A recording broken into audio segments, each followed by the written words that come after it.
minute in the Zoom to share your name in the chat, in the Zoom chat, to share your name, location, and a hope for the session. If you want to share your role, that's fine as well. Welcome, Jacqueline. Nice to see you.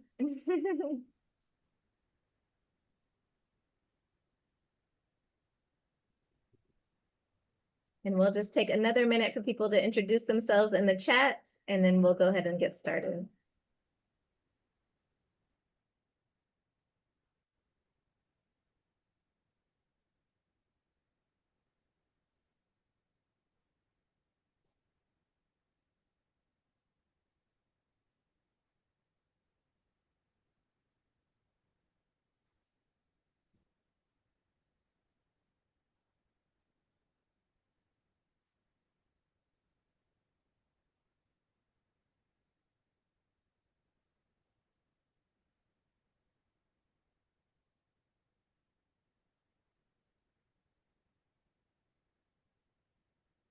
Thank you, Dr. Tanji, for modeling how to check in the chat. We're still waiting for some folks to share who they are, where they're from, and a hope for the session. Put that in the chat for us, please, and welcome everyone. Hi, Jill. I see you in the participants list. Welcome. Hello.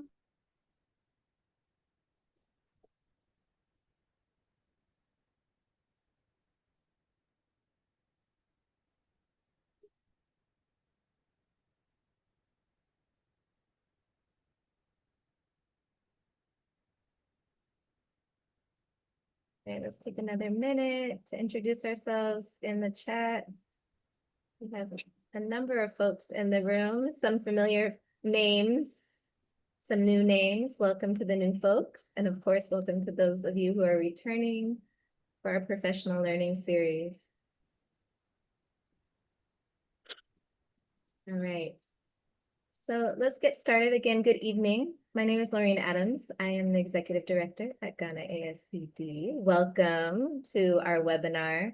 Next slide, please. In our series around leading and teaching in future-ready learner-centered communities. Tonight's focus, team, next slide, please, is creating the conditions for authentic student agency. And we're very happy to have Dr. Tanji Reed-Marshall leading us in this learning this evening. Welcome, Geneva. Welcome, Jacqueline. Again, hi, Jill.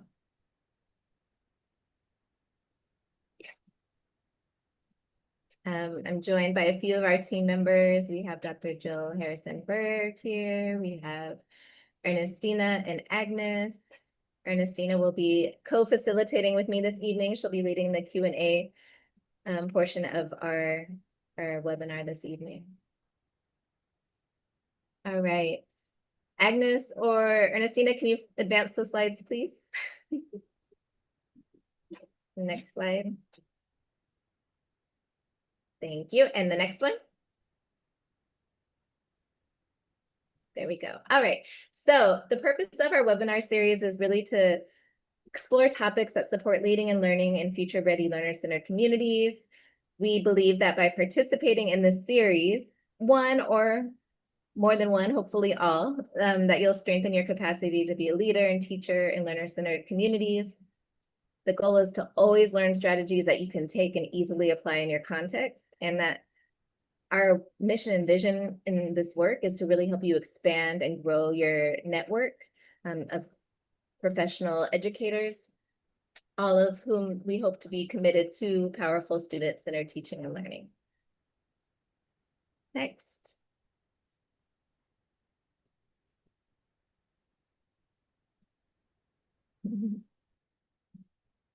All right. So I just shared a little bit about our mission. Some of the things that we offer in service of that mission are these free webinars, which we have every month on the third Thursday from 7 to 8 p.m. GMT.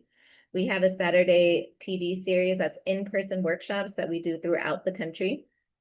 This year's focus, or we're starting back in 2026, is around the 4 C's and really getting our learners future ready. We have a monthly EdExpress newsletter We just put out our second issue of our online journal, which is Renew Ed, which really highlights best practices in teaching and leading in education. And we really want to focus in on what's happening here in Ghana and across the continent. And we invite you all to submit and share your brilliance and your learning as you've been implementing these great practices or reflecting on your learning as an educator. We also have a Read into the Future literacy program where we go each month to schools and work with our foundational learners and read aloud and work with teachers to learn best practices around literacy instruction. And many of you know us from our International Educators Summit. We just held our last one in July, and our next one will be in 2027. Are we having some glitches? I'm happy to share my slides if you're having some issues there.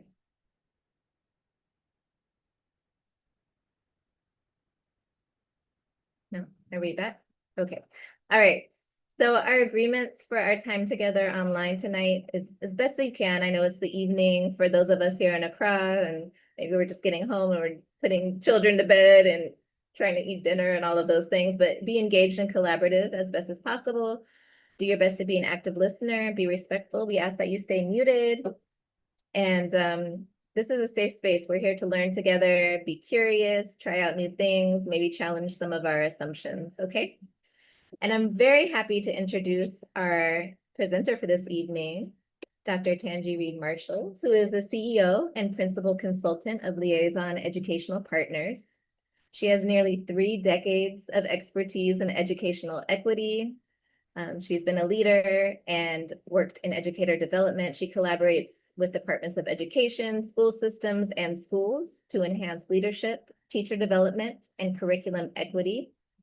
Partnering with curriculum publishers, Dr. Marshall ensures students access to balanced instructional materials. She's a nationally recognized consultant. Her work spans the US and abroad, focusing on systemic equity, curriculum redesign, instructional practice, and student outcomes. Formerly with the Education Trust, which is where I first heard her name.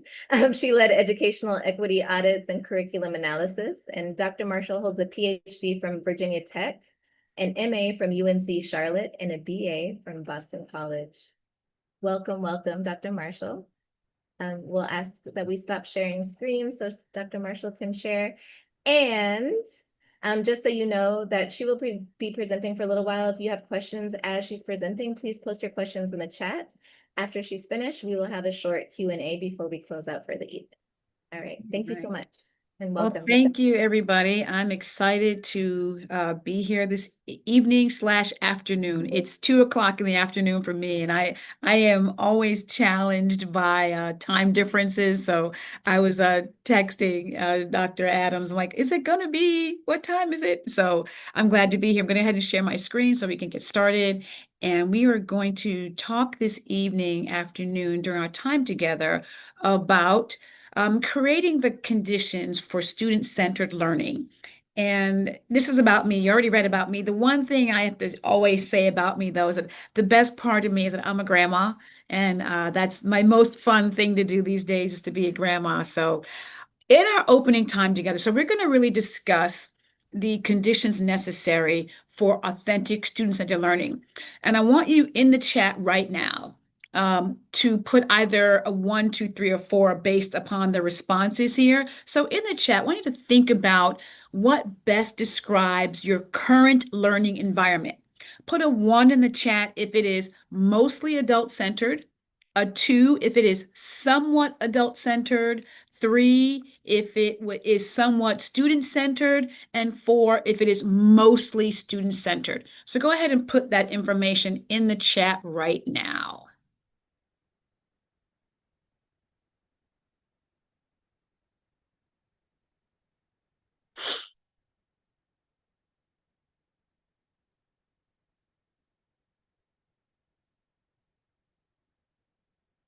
I'm seeing some 2s, some 3s. I see a 1. Thinking about, what makes your environment that way.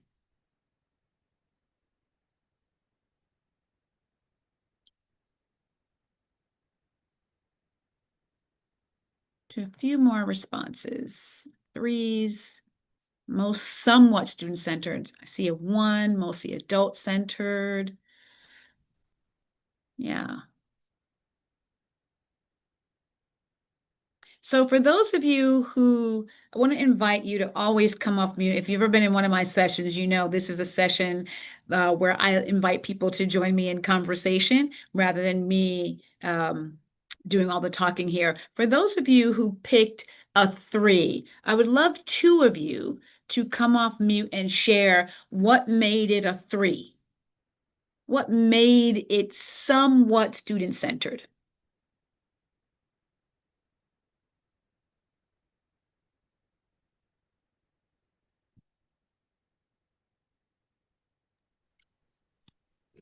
Hello, Anyone? Doc. Yes. Yeah, please. This is Gregory. Yes, Gregory. What made it somewhat student-centered? Yes, please. Please. With my mostly my learning, but my class. Let me say my class. Uh, though I always do, or I always try as much as possible. To always make it student centered. But the students also have this. They still have this kind of mentality that I'm the teacher and I'm a kind of repository. So, no matter how, how I even frame the question, trying to, let them do the work, it still seems that I always have to, most at times, not always do, most at times have to, come out with a final, say, with the definitions, with the concepts, you know. So mm, I see that it is, somehow, student centered instead of being mostly student centered. That's how I see my learning environment. Thank you. Awesome. Thank you.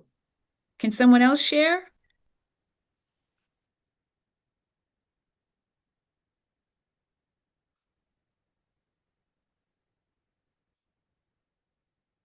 Going once, going twice. Can jump in. Okay. Good evening, all. This is Geneva. I'm based in on the East Coast of DC, so it's also 2 o'clock for me as well. Um, so I work in the higher education consulting space, but I Mhm. work a lot with institutions that are either minority serving institutions or state-led institutions that have a lot of minority students. So in the work that I do, we try to ensure that the students are the center, but because there's a lot of policies and bureaucracies and things like that, sometimes we lose our focus in our goal, but we try to maintain a student-centric. That's why I put a 3 versus going higher than that. Awesome. Thank you so much. I appreciate that. So I want to start out by talking about this idea of what are the myths? We hear student-centered learning and we hear agency, and there are some myths that we want to confront in order for us to really get to what it actually is. So the myths that you see here, one of the top myths is that if the learning is centered on the student, it is inherently chaotic.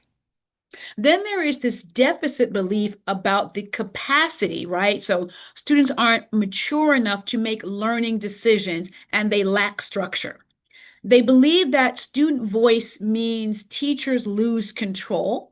And so that idea of loss of control really also stems to another portion of the work I do, which is on education and power. And the idea that if you give or allow or open space for a young person who's supposed to be the end user, and we give them the space for something, the adults will lose something else. So we have this kind of zero-sum game and a limited pie perspective that if I give to you, I automatically lose. That is a myth.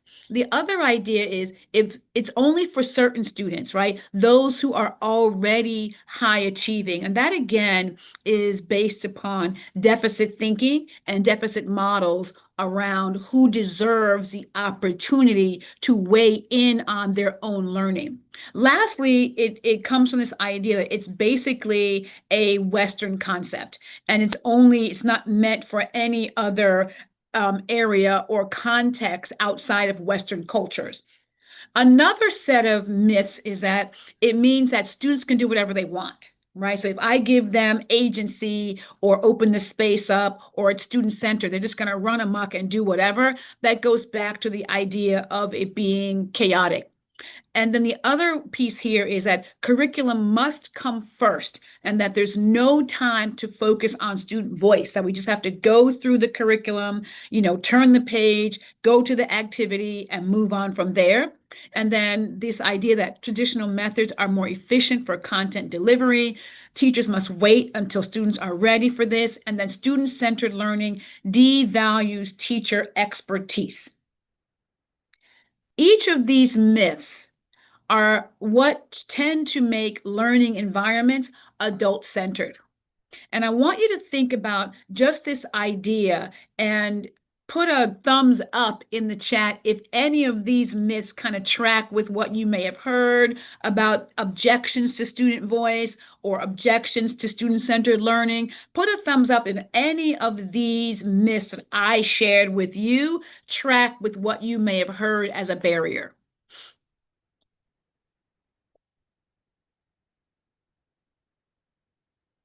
Oh, yep, I see a thumbs up. I see it. Yeah.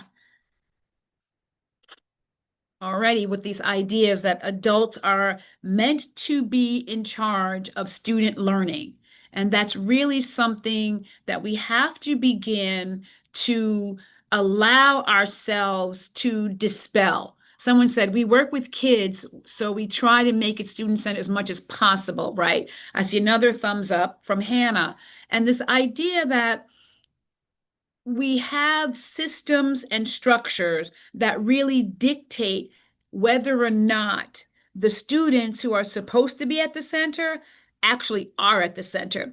And one thing I want you to think about is in education, it is truly one of the only professions and industries where the end user, where the supposed customer is the least attended to because of their age, sometimes of their economics. So there are a lot of factors that make student-centered learning something that we continue to strive for, but not necessarily something we have achieved.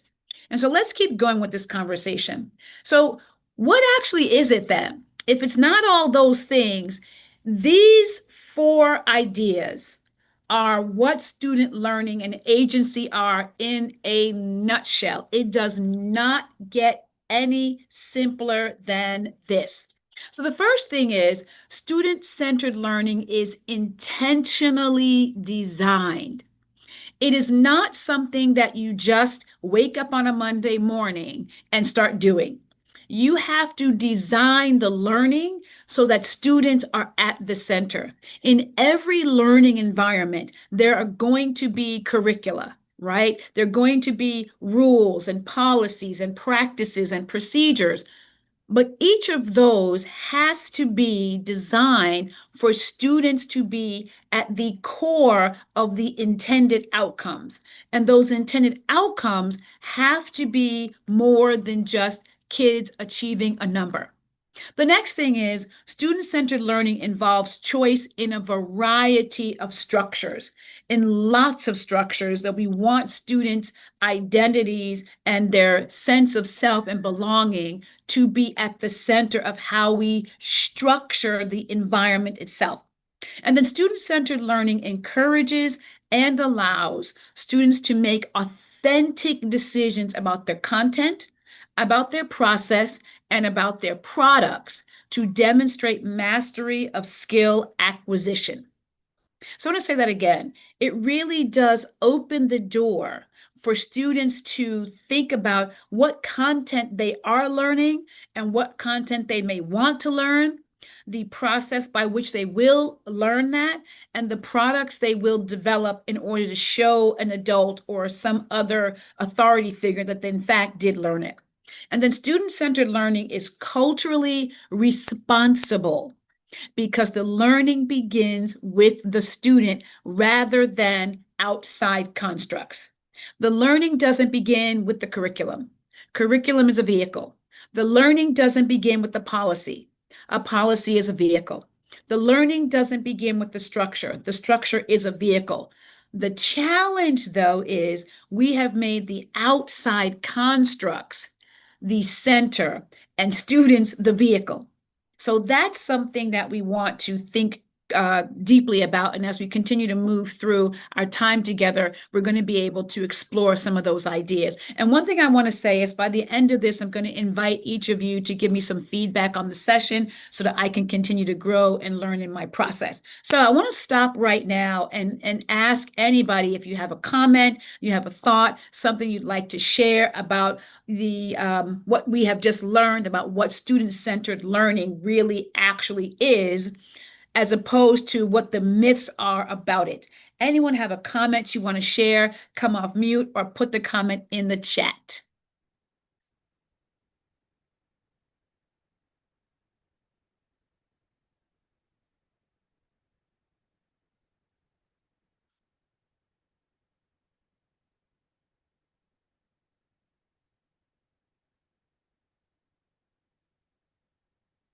Hello, I would like to contribute.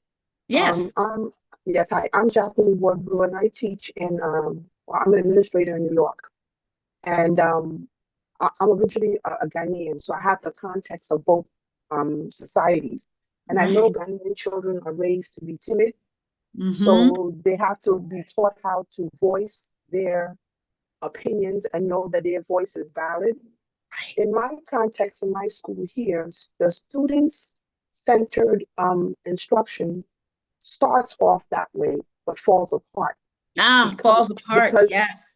because it was not intentionally designed. It wasn't embedded. So the teachers are unable to maintain it for any period of time, and they fall back to the teacher being the sage on the stage. Yeah. Yes. That is such a great point. Thank you. When it's not, that's why the first thing here is it must be intentionally designed. When you find that an educator starts out doing something and then reverts to something else, the tendency is they were relying solely on strategies. I went to a webinar, I learned this thing, I'm gonna implement. But the deep work of making learning centered around the student really requires some intentionality around the what, the how, and the why. And I'm going to, Dr. Jill, if you're okay, I'm going to read what you put. She said, all of these descriptions of student-centered learning point to the important idea that great teaching begins with knowledge of students. We must ask, what is our professional repertoire for getting to know students both as people and as learners? 100%. That is your intentionality, because every student is really so different. We must be intentional about how do we get to know them, and not just their name and face, not just their favorite color, but who are they as a person? And this is particularly important for those of us who lean into the middle school area, right? Where they are really leaning into the identity formation and becoming adolescents and how the brain is shifting at that critical time in their life. So thank you both for sharing that. And so I want to talk about the conditions now, the conditions for student-centered learning. Number one, and I tend not to do hierarchies, but this is really important. The number one thing here is this, that the adult belief in students as learning partners, the adults must believe that the student is a learning partner. And then the adult has to have a willingness to authentically involve students in planning for learning, right? Then you've got to have curriculum that supports students as learning partners. All too often, and I work with curriculum companies, they structure learning so that kids are receivers, not that kids are participants in the construction of the curriculum that they're going to learn. So most times, young people are responders to the curriculum that they receive. They receive it, they interact with it, and they spit back stuff. If we're talking about student-centered learning, we have to find ways for the curriculum, meaning the content that kids are expected to learn, is set up in such a way that young people become partners in that process.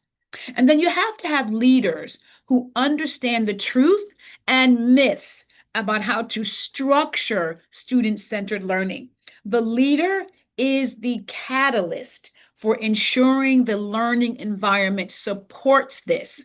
And the school structure that supports students as partners. We just heard that in the Ghanaian context, young people are taught to be passive recipients, or they're seen as blank tablets. That has to be dispelled. And she's correct that you've got to systematically undo it. And you have to have a structure where when a student begins to develop a voice and exercise that voice, that they are not penalized. And all too often, if you have adults who don't believe that students should be partners, the culture will not support their partnership in the learning. It will be punitive, right? We have to become more comfortable with incorporating student voice and choice in their learning. Yes, in most contexts too. Yes, of course, because we still have this belief that adults know more than kids, right? So these are the conditions. The other part here that we want to go to is looking at some barriers, right? So positional power protection by adults, one of the number one barriers. Adults will lean into their position as the quote unquote eldest person, the one with the most knowledge, the one with the most experience, sometimes the one that comes from a higher socioeconomic background. Some in the United States, it's going to be racial. In some other contexts, in the African context, it might be tribal. So those tribal balances, that positionality, adults are going to lean into protecting it. That is a barrier. The other barrier is cultural misunderstanding, belief that it's a Western concept. And if it's a Western concept, then in other contexts, it will not be well received. And then the mindset on the purpose of education. The purpose of education is to draw out, not just pour in. And we spend way too much time on the pouring inside as opposed to the drawing outside. So that's a big misconception and a mindset barrier. And then systemic structures. The system is designed to favor adults. That's a barrier to student-centered learning because it is designed for the comfort of adults. I used to work in a union state, and then I moved to a non-union state, and they could not have been more different. The union state was very centered on how to protect adults, how to do the, if they had to stay after 3 o'clock, after like 15 minutes, they had to get paid for it. They didn't have to be in the building ahead of time. But I think they didn't have to be in the building more than 10 minutes ahead of time when school was operating. They didn't have to do lunch duty. There were so many protections around adult time. But then when I went into the non-union environment, my time was definitely not my own. But as I look back on it, the use of my time was really to advance students. Now, we can argue one versus the other. They both have their positives and their drawbacks, but I will say systemic structures along with the positional power protection by adults are critical barriers to creating the conditions for student-centered learning. So let's think about this from a leadership consideration. What must leaders do? I'm going to walk you through 6. So we have here mindset shifts. The leader has to move from control to collaboration because the leader has to model it. And if the leader is modeling positional power protecting, that's what the educators are going to do. So the leader must see collaboration as critical. Then you have to see agency, the development of a student's agency as an equitable practice. That means it's not reserved for the choice few. It's not based upon who you might think to be the high achieving learners, right? And readiness is built, not assumed. And by readiness, I mean that the students have to know what agency is. It must be developed in strategic and intentional ways. And so with the adults, right? Then cultural conditions, psychological safety must be a cornerstone. Students have to know that when they begin to lean into their agency and their voices being heard, that they're not going to be punished for it.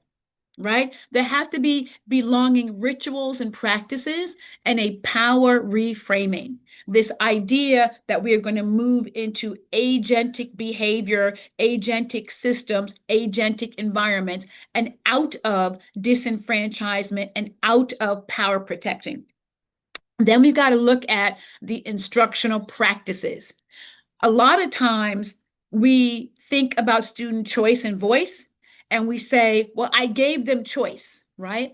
We have to get beyond this idea that adults alone can manage the choices that kids make. A lot of times, our management structure is the adult manages and decides what choices from which kids will pull. Authentic agency, authentic student-centered learning has a balance of adult choice making for kids and kids choice making for themselves. Then there's got to be dialogue and discourse, increasing that, reducing the adult conversation and the adult sage on the stage mentality, and increasing authentic discourse and dialogue. The modeling and the scaffolding have to be there. And this is where we get the intentionality.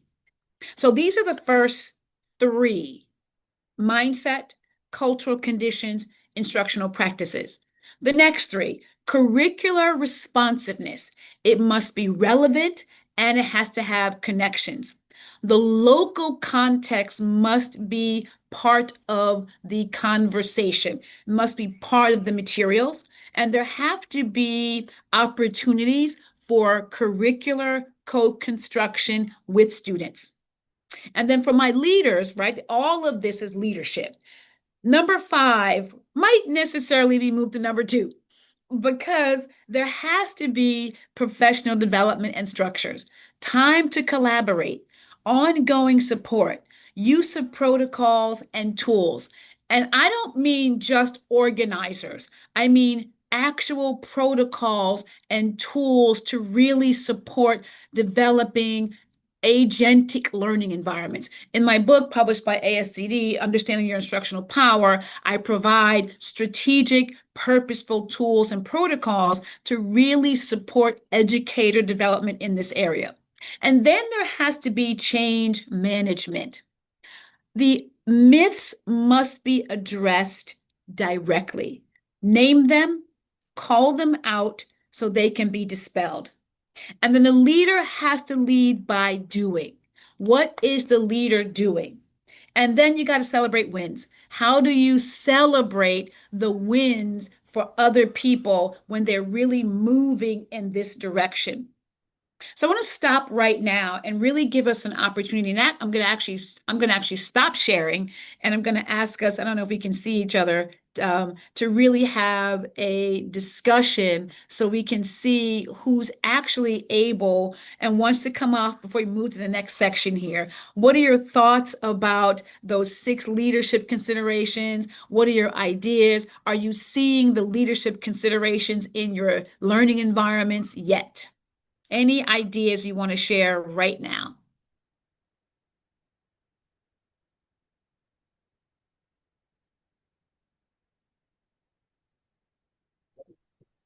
I'm going to chime in while other Okay. people are still thinking. Good, I tried thank you. to put a comment about this, and I think I was typing too fast. My brain was excited.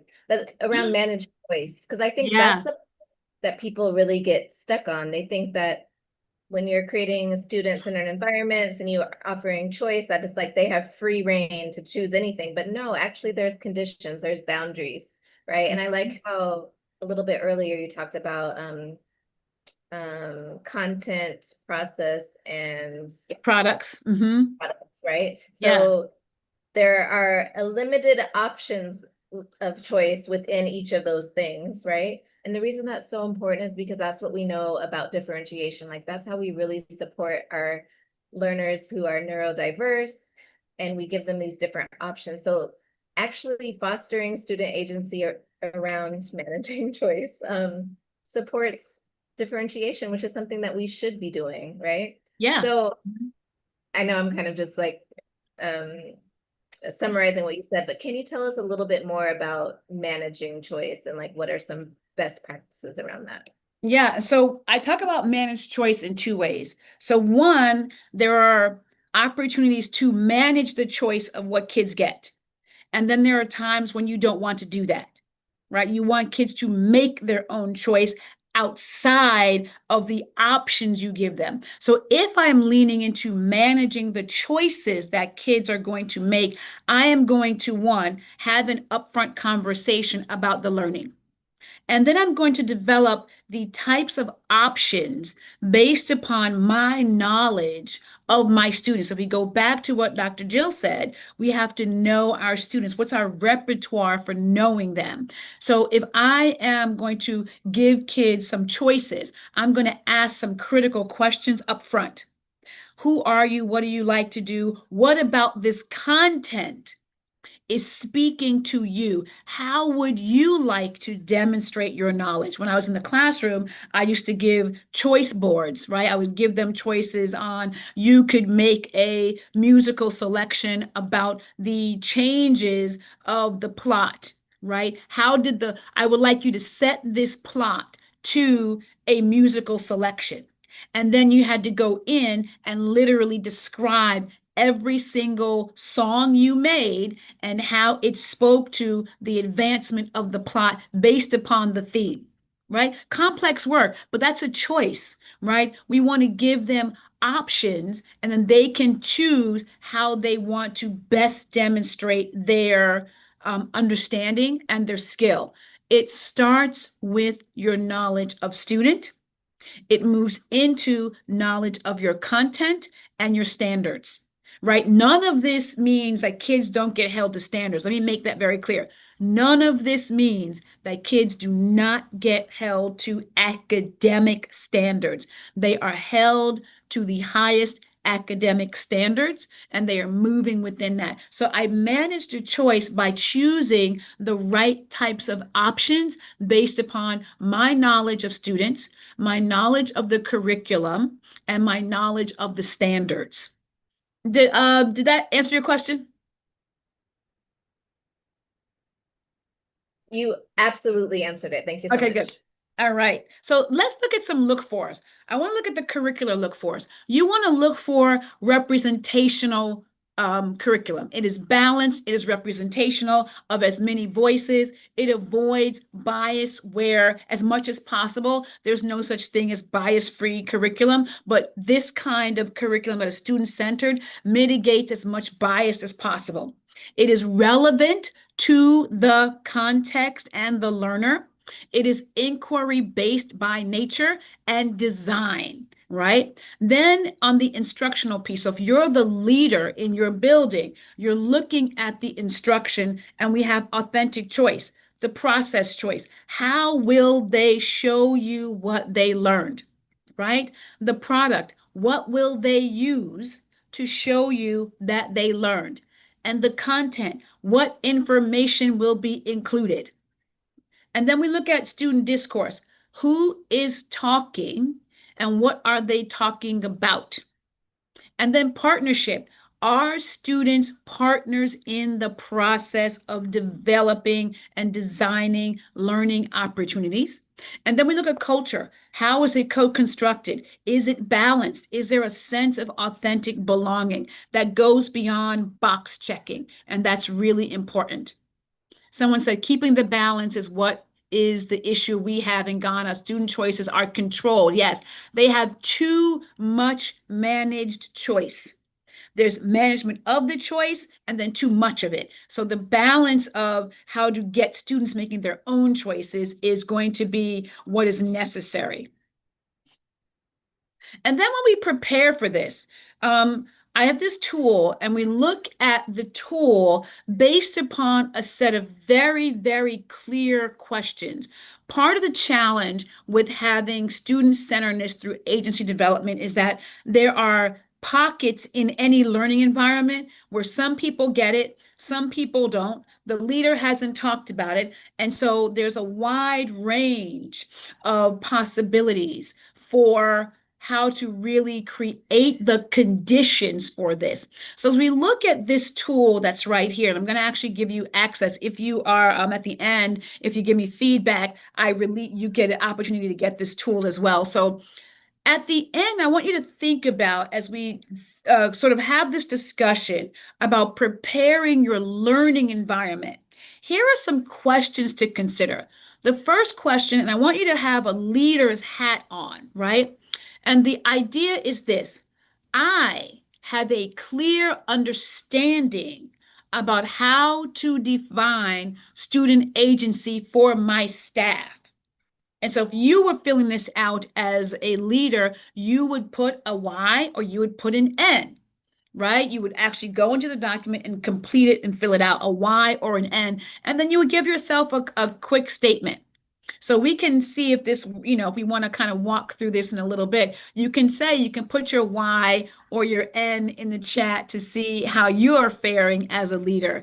Do you have a clear understanding about how to define student agency for your staff? That's a question, right? You want to ask that question.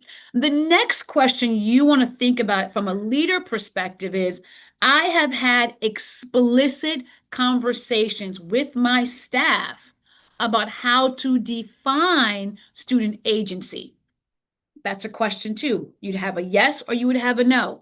I have found that most leaders they might answer yes, part of yes. They'd be in the middle of a yes and a no for the first one, and definitely a no for the second one. Most leaders have not had that. The other question is, I have included developing student agency as part of my strategic plan. Many leaders do not include explicit language on this. Well, if we go back to what I said earlier, it must be intentionally designed. So if you're going to have a learning environment marked, defined, described as student-centered, agency developing, it must be part of a plan or it will not happen holistically. The next thing you want to think of is, my school culture demonstrates that not every student feels as strong a sense of belonging as I would like. Most people answer yes. All my kids don't feel that way. They don't feel the way I want them to feel. And then the next question is, my teachers and staff have provided students with opportunities to do more than choose between options on their assignments. That can be a yes or a no. And then next up, my teachers have provided students with age-appropriate opportunities to practice agency building activities. For example, collaborating on lesson design, allowing for leadership opportunities, peer collaboration choice, co-constructing classroom policies and practices. Most people will say yes to that one because, at the beginning of the year, they allow all this, they engage in some of this, particularly on classroom policies and practices. And then it says, I have provided my staff with explicit examples on what authentic student agency looks like in action. Most will say no. And then finally, I have noticed teachers and members of my staff using power in ways that harm students. Most people will say yes to that one. So give me some thoughts. Give me one word in the chat when you think about, as a leader, having a tool like this to think about student-centered learning and agency. One word in the chat. Do that right now.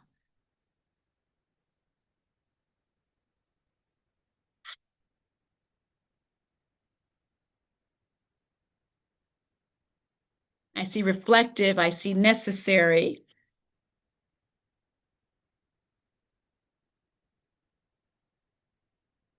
Joy. Jill says it's joy. I'm gonna have you to come off mute for that one, Dr. Jill.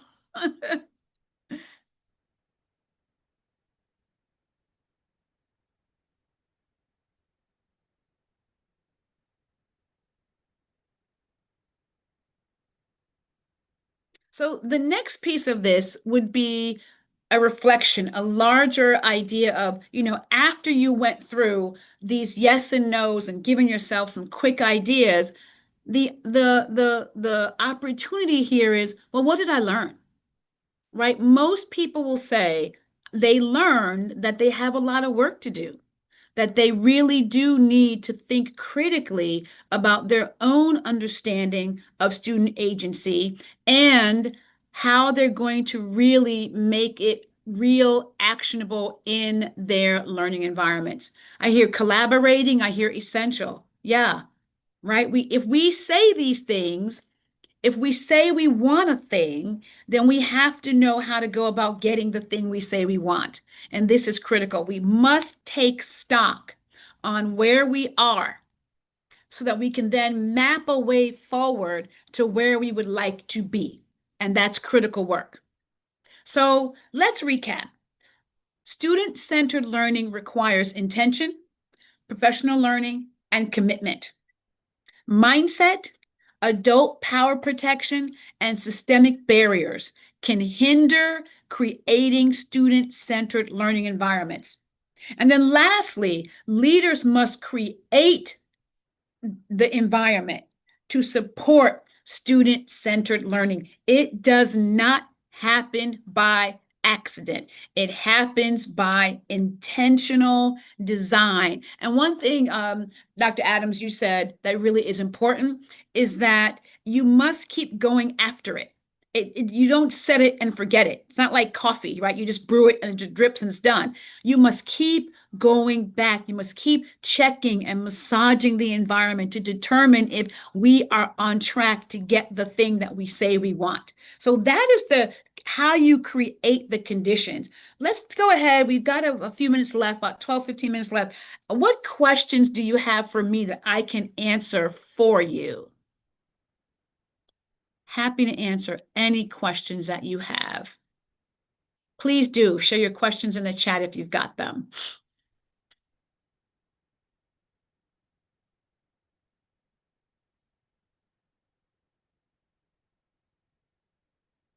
Was I that clear?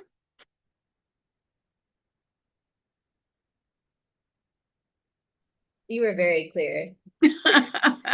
Well, one thing I do, and I talked to Dr. Adams about this before we got started, I welcome anyone who is on the road to really looking at your environment, who'd love a partnership to, partner with me to do some, learning about your environment and supporting you and moving your environment more towards student-centeredness and agency development. We've got great tools and great opportunities for you to do that.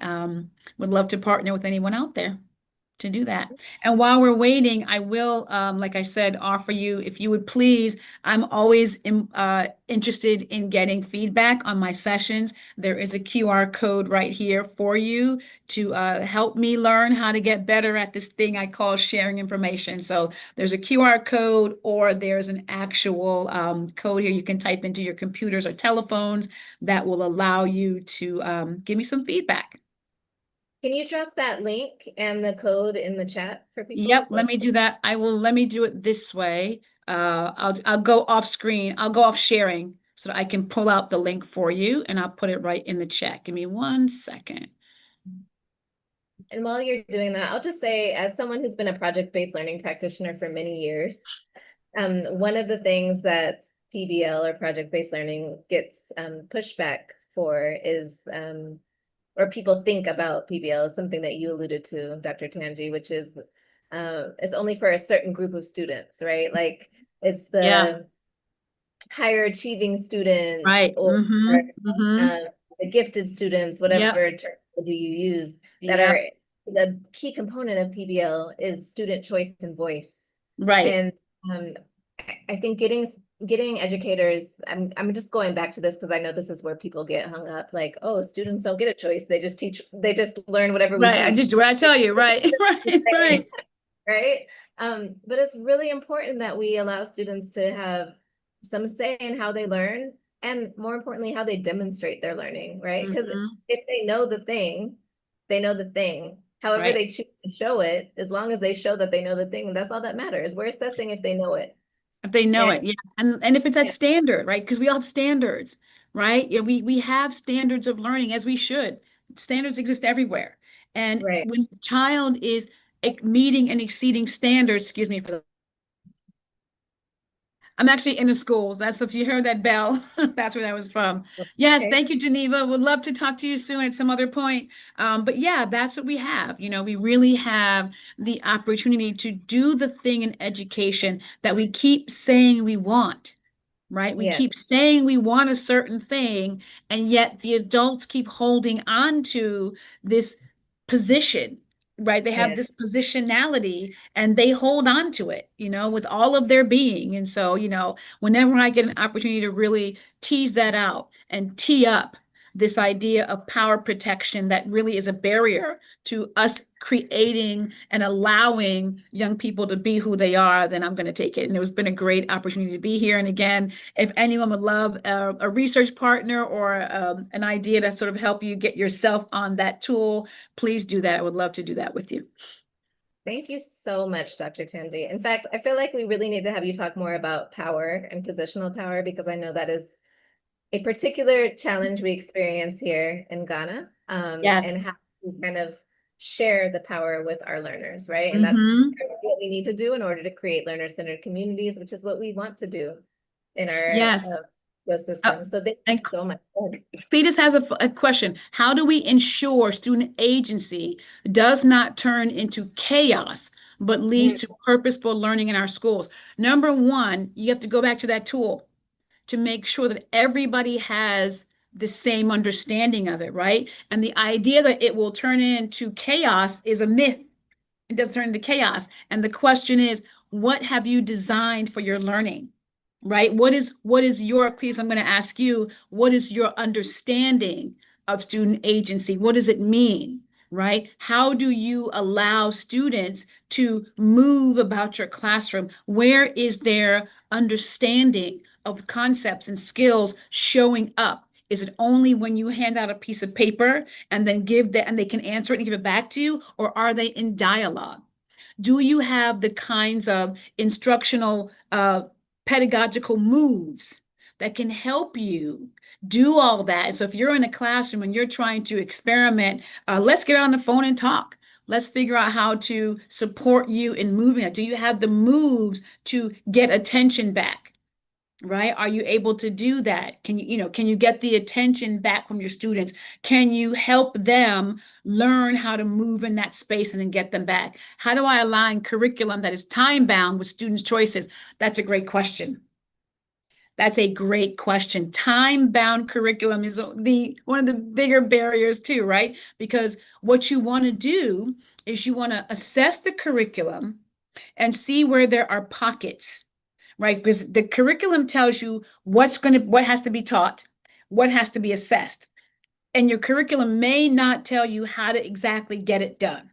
So if there's space between what's going to be assessed and when, you could bake in options that allow you to take the children on a journey that meets the demands of the curriculum and still offers them the opportunity to be their authentic selves in the process. love that. Thank you so much, Dr. Tanji, for your brilliance and genius and sharing it with us tonight, or Thank this you. afternoon for you, or maybe the morning for some of our folks who might be joining from the West Coast of the US. Mhm.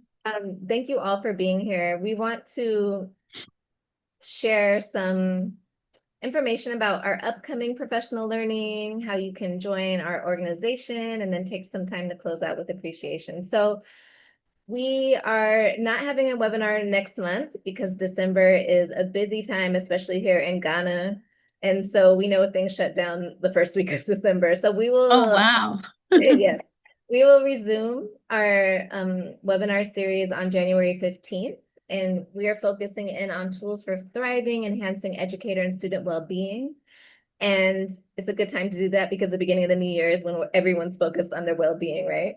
And we'll be joined by Shakira Rahim and Priscilla Adjei Mensah from ARIS, El Rayyan International School here in Ghana. They'll be presenting on that topic. So we invite you to come, and we will send out an email after this webinar that has the recording to the video and the registration link for this upcoming session.